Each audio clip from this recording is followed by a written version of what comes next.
חבר הכנסת, יושב ראש האופוזיציה, יאיר לפיד. שלום. שלום לך. אני שמח שהסכמת להתפנות בימים כאלו בכנס שלנו, של מכון מתווים וברל כצנלסון. הימים הם קשים, הם גדושים באירועים מחמיצי לב, שוברי לב, וקשה בימים אלו לנשום. בכל זאת אני מבקש בשיחה בינינו לקחת רגע צעד אחורה, להסתכל על התמונה הכללית, לנשום רגע, כי זה מה שמנהיגים ומדינאים צריכים לעשות. ולעסוק בשיחה בינינו בשאלות החשובות, הכי חשובות, שצריכות להעסיק אותנו היום, לאן אנחנו הולכים מכאן, ואיך צריך להגיע לשם. ולפני שנסתכל רגע קדימה, בכל זאת אני רוצה לעצור ולהסתכל אחורה, ללמוד קצת אולי מעבר כדי לתכנן את העתיד, ולקחת אותך לימים שלפני ה-7 באוקטובר, כשאתה עומד מול הציבור בישראל, ערב יום כיפור, ומזהיר, אנחנו עומדים בפני עימות רב-זירתי, אלים, ולשאול אותך, איך אתה יכול להסביר שראש הממשלה, שהיה חשוף לאותו ידע מודיעיני שאתה נחשפת אליו, לא עשה את מה שנדרש כדי למנוע את מה שקרה? קודם כל, אתה צודק, האינפורמציה הייתה שם.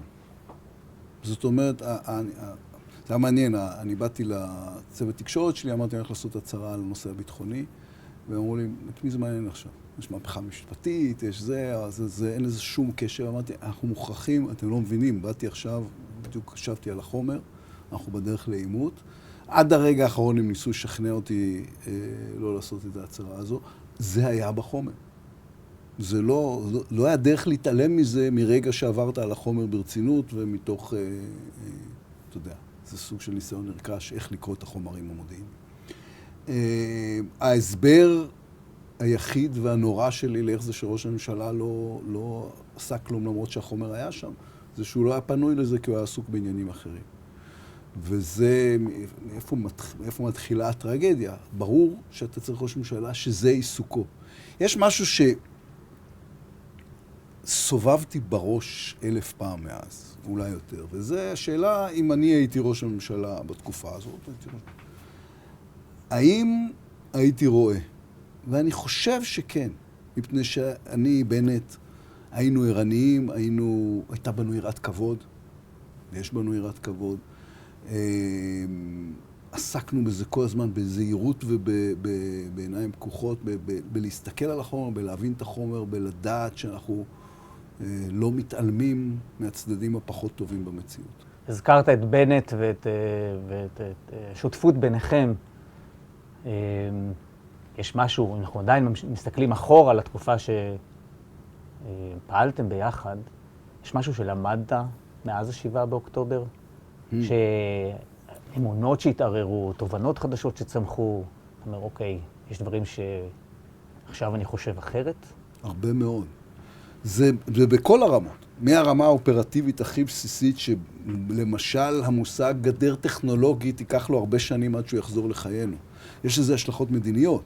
כשאנחנו כל השנים אמרנו שצריך להגיע להסדר עם הפלסטינים בסידורי ביטחון מתאימים, המילים סידורי ביטחון מתאימים דיברו בזמנו על גדר טכנולוגית בבקעה. אמרו, מה שצריך שם, היה תכנון שלם, נעשה, זה היה חלק ממה שנמרוד שפר אז יצר את מפת האינטרסים הביטחוניים, וזה היה בפנים. איזה אזרח ישראלי היום יהיה מוכן להיות מוגן רק בידי גדר טכנולוגית? אז זה מהמישור הזה, ועד ההבנה העמוקה שאנחנו, אחד, נצטרך צבא הרבה יותר גדול. יש לזה השלכות כלכליות, יש לזה השלכות חברתיות, אנחנו נחזור לאיזה מודל דיפוזי בין המילואים לבין הסדיר. והשני זה שאי אפשר לחיות ליד ארגון טרור ולהניח שיהיה בסדר. אז מתוך התובנות האלו, ואתה כבר התחלת כבר לסרטט את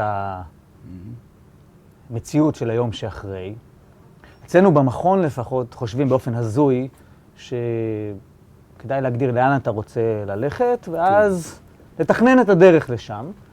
אחרת, אני חושב שגם אתה התייחסת לזה בעבר, אמרת, איך אפשר, בלי תכנון מדיניות אין מדיניות, ממשלה מסודרת לא יכולה להתקדם קדימה בלי שיודעת לאן. אז לאן צריך להגיע? מה המציאות אליה אנחנו צריכים לשאוף. לא, אתה צודק, הממשלה פטרה את עצמה מלייצר תכלית אסטרטגית לסיטואציה האחרת. זאת אומרת, היא אומרת, נשמיד את החמאס, אני בעד. היא הגדירה מראש ובמפורש שלא מדברים אפילו על היום שאחרי. בגלל זה אנחנו מנהלים את אחד המבצעים הרחבים בתולדות המדינה בלי תכלית אסטרטגית שמישהו מבין. יש איזו השפעה. זאת אומרת, אני מניח שהצבא, אם היה לו תכלית אסטרטגית מסודרת, היה מעצב אחרת גם את המערכה. כי תכלית אסטרטגית מגדירה מערכה. אני פרסמתי מסמך של תכלית אסטרטגית, שמגדיר לאן אנחנו רוצים להגיע, שבנו על שני שלבים. השלב הראשון זה לייצר את ה-DMZ מסביב לפרמטר, מודל של כמו אזור B, זאת אומרת, כניסות ביציאות של צה"ל, שמיועד, בעצם אנחנו לא נגיע למצב של הפסקת אש מלאה, אלא על הפוגות שיהיו ארוכות, אלא אם כן נגיע להבנה, או בכל פעם שנגיע להבנה שצריך לשנות מצב טקטי, נשנה את המצב הטקטי, קצת דומה לאזור B. באזור B יש לנו כניסה ויציאה, התחלה של ארגון של הכוחות האזוריים בשביל היום שאחרי בתוך עזה. ובהמשך לייצר מערך שבו אנחנו אחראים על הביטחון, אבל יש מנגנון של מדינות ערב המתונות, של הקהילה הבינלאומית ושל הרשות הפלסטינית, שהוא המנגנון של מנהלת היום-יום העזתי. אתה מסרטט לי צעדים בדרך. ואני עדיין רוצה לשאול אותך איך זה נראה שם בסוף. מה האופק המדיני שאנחנו מדברים עליו? מהי תמונת המציאות אליה אנחנו צריכים להגיע בסוף? אני לא חושב שמה שאמרתי הוא לא אופק מדיני. אני חושב שזה לא אופק מדיני כמו שאנחנו רגילים לחשוב עליו, שבו יש ישות מדינית שמולה אנחנו ניצבים. אני אומר, יהיה מנגנון ארגון של החיים בעזה, שמורכב מקהילה הבינלאומית, היה ניסיון מעניין לשכנע את טוני בלר לעמוד בראשו, וככל הידוע, דיברתי על זה ארוכות עם טוני, ככל הידוע לי בסופו של דבר הוא החליט לא. קהילה בינלאומית, סעודים, אמירתים. אם סעודים אמירתים יהיה רשות פלסטינית, כי סעודים ואמירתים לא באים בלי רשות הפלסטינית. הרשות, לא מפחד מזה, הרשות תהיה חלק מהמנגנון האזרחי. היא תצטרך לעבור שינוי אמיתי. אנחנו לא נייבא עכשיו את הספרים שקוראים לרצח יהודים מהגדה לעזה. זאת אומרת, הרשות תצטרך להיבנות אחרת. אבל יש לה מנגנון, זה פשוט תשתית שאין טעם לוותר עליה, אין היגיון לוותר עליה, יש להם 26,000 פקידים בתוך עזה. הכתובות שלהם כבר, אנחנו פחות יודעים אותם כי הבתים נהרסו, אבל הם קיימים שם, מישהו יצטרך לפנות את הזבל, מישהו יצטרך לקנות גירים ולהביא אותם לכיתה. וזה מנגנון שחבל לוותר עליו, וגם בלעדיו, בלי השימוש בו, לא נוכל למשוך פנימה את הסעודים ואת האמירתים. זה בעיניי מייצר את המהלך המעגלי, שגם מחזיר אותנו לנורמליזציה עם הסעודים. הסעודים והאמירתים, גם היום הם אומרים, ללא אופק מדיני, ללא פתרון שתי המדינות, זה מה שאומרים, פתרון שתי המדינות, במתווה של היוזמה הערבית לשלום, בהתאמות כאלו ואחרות, אנחנו לא בפנים. אפילו סיוע הומניטרי אנחנו שוקלים להפסיק, אם אין אופק מדיני. כלומר, השאלה האם יש נחיצות להכריז מראש, ולשם אנחנו הולכים, כדי לגייס את הסעודים, את האמירתים, את העולם המערבי, להתגייס למה שאתה מציע, לאיזשהו מנגנון ביניים בעצם, כן. בדרך ליצירת מציאות אחרת. אני לא חושב שיש מישהו בעולם שחושב שפתרון שתי המדינות יקרה תוך 6 חודשים, או שנה, או שנתיים, או 3. אני חושב שישראל צריכה להגדיר את פתרון שתי המדינות כיעד עתידי שלה. אני לא חושב שאפילו מישהו, שהסעודים או האמירתים מבקשים מאיתנו יותר מזה בשלב הזה, חוץ מאשר איזשהו ממד הצהרתי שאנחנו לא מוותרים על הרעיון. אני שנייה לוקח את זה רגע עוד יותר למד. יש שתי תזות בסיסיות שליוו את הזירה המדינית הישראלית במשך, לא יודע, 50 שנה, ושתיהן קרסו.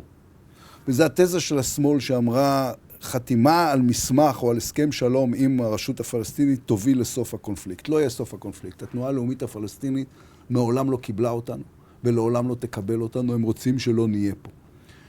והדרך היחידה למנוע את זה, זה לשמר את כוחנו הצבאי.